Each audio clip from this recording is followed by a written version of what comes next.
If you've ever wanted to turn your handwriting into a font and are looking for a quick win, then this might just be the project you're looking for. Because if you can write the alphabet on a piece of paper, you can do this one. Back in middle school, I had a friend who used to tell me that my handwriting should be a font, and it's not lost on me that today, decades later, that is actually a possibility. Back when I was in school, there was no such thing as an iPad, so the idea of even having the capability to turn your handwriting into something digital did not even cross my mind. But today, it's literally so easy and it's one of my favorite things to do.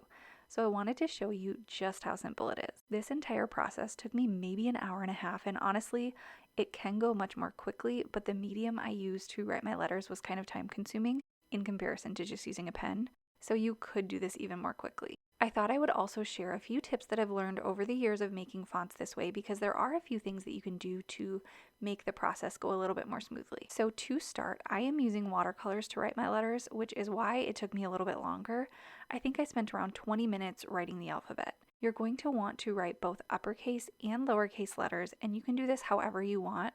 But I personally like to write mine separately, so I will write all of my lowercase letters at once and then all of my uppercase letters at once. This might be a little bit different than how you typically see them laid out as a font, where you'll see the uppercase letter and then the lowercase letter side by side.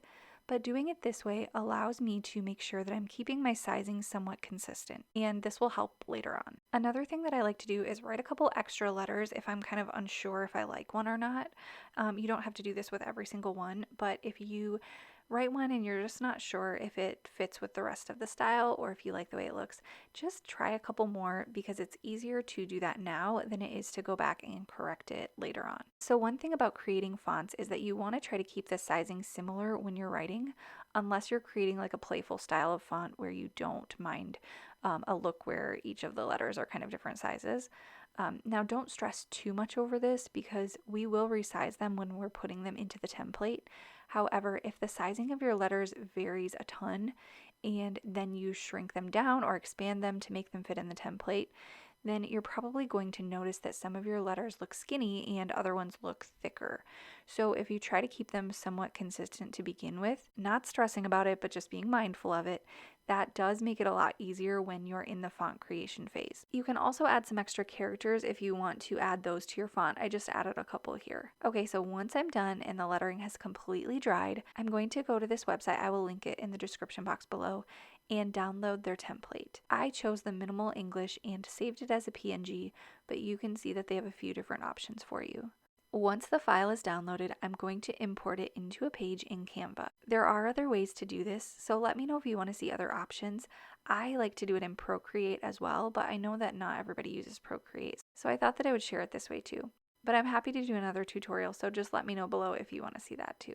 So once you upload the template into Canva, you're also going to need to get your lettering into Canva. I just scanned mine using the scanner on my printer and I saved it as 600 dpi. I then imported this file on top of the template and removed the background from my lettering. This is super easy in Canva, it's just one button to click. Now it might seem like you don't need to do this step because the background is already white, but it's going to make it a lot easier to be able to line up the letters in the right spots if it's transparent behind the letters. Now this is honestly the part that takes the longest and it is kind of tedious, but I'm cropping out each individual letter from my main file.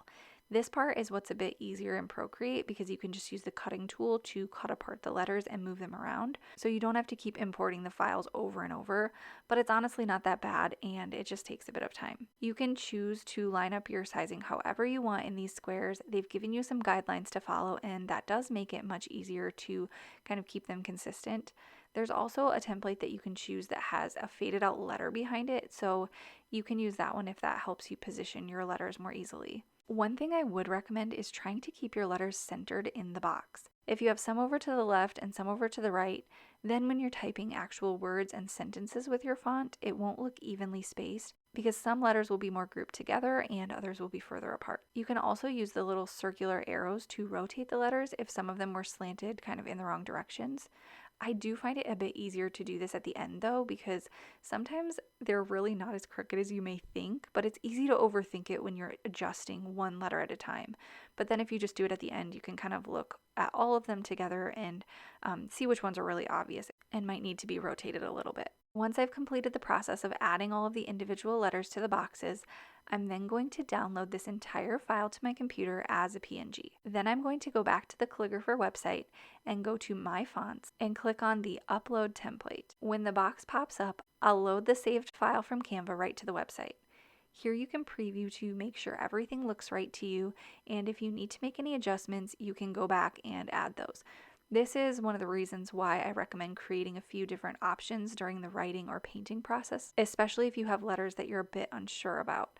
That way, if you don't like how it looks, you can simply go back to Canva and use one of the other letters that you created instead of having to start back from the beginning. Once I'm okay with it, I'm going to click on Build Font. You can name your font and then choose what type of file you would like to use. I chose TTF, and then it's just as simple as that. You have now created your own font. Now, to use your font, you'll probably need to upload it into whatever program you're using. For Canva, it is super simple. You just go into a page like you're going to create something, then add a text box, and in the location where you would typically change your font, just scroll all the way to the bottom of the font options and click Upload a Font.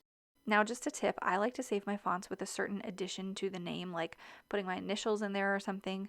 That way, when you're looking up the fonts that you've personally created when you're going to use them, you can search by that little code or those couple of letters together, and it makes it easier to find them all in one spot versus having to remember the names of all the fonts you've created. I think this is honestly one of the most rewarding hand lettering projects you can do, and it's so fun, but it also comes together super quickly. And don't we just love a quick win every once in a while? So let me know if you have any questions that I didn't answer in this video, and make sure to subscribe for more simple yet rewarding creative projects and hand lettering inspiration. You can also follow me on social media for lots more creative content.